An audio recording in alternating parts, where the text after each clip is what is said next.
Merci. Pour le groupe Les Républicains, la parole est à monsieur Arnaud Robinet. Madame la présidente, madame la ministre, madame la présidente de la commission des affaires sociales, chers collègues, quelle bien triste fin que celle du texte de votre gouvernement qui porte depuis quasiment un an. Évidemment, votre projet de loi va être adopté par une majorité encore docile et frileuse à l'idée de remettre en cause l'exécutif à quelques jours du premier tour des élections régionales. Évidemment, votre projet de loi va susciter quelques vivats assez rares, il faut bien le dire, au sein de la gauche la plus conservatrice et la plus frondeuse, au sein de cette clientèle électorale que vous vous sentez obligé de rassurer après le vote de la loi Macron.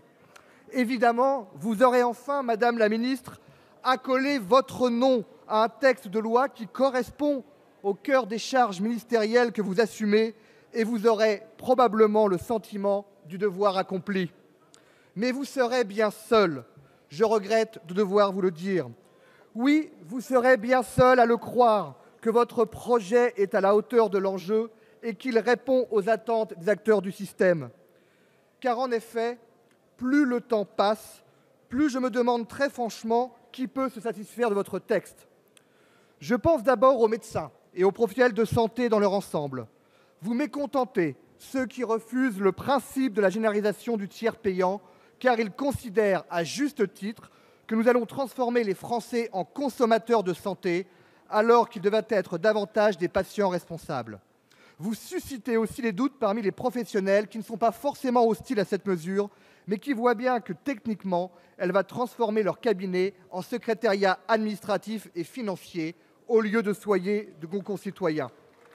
Mais je crois enfin, au-delà du TPG, que les médecins ne peuvent se retrouver dans une série de mesures qui, au lieu par exemple de revoir la base de leur rémunération, renient leur liberté de prescrire ainsi que de leur diversité, dans la mesure où l'organisation des soins demeure dans votre texte beaucoup trop centralisée et verticale. Je pense aussi aux patients. Vous voudriez nous faire croire que leur demande prioritaire est la généralisation du tiers payant et la désignation d'un médecin traitant pour les jeunes de moins de 16 ans. Mais c'est totalement faux. Ce que les patients auraient voulu voir dans votre texte, ce sont des mesures pour réduire le montant des restes à charge ou encore des mesures pour leur donner les moyens d'être acteurs de leur santé, notamment grâce aux outils du numérique. Ce que les patients auraient voulu voir, c'est aussi une rupture positive en faveur du droit des malades, avec un droit à l'oubli plus clairement inscrit dans la loi, notamment pour les maladies de bon pronostic. Je pense enfin aux acteurs de l'hôpital, dont le premier souhait n'est pas d'être cloisonnés comme le prévoit votre texte, mais plutôt d'être mieux intégrés et coordonnés avec plus de souplesse.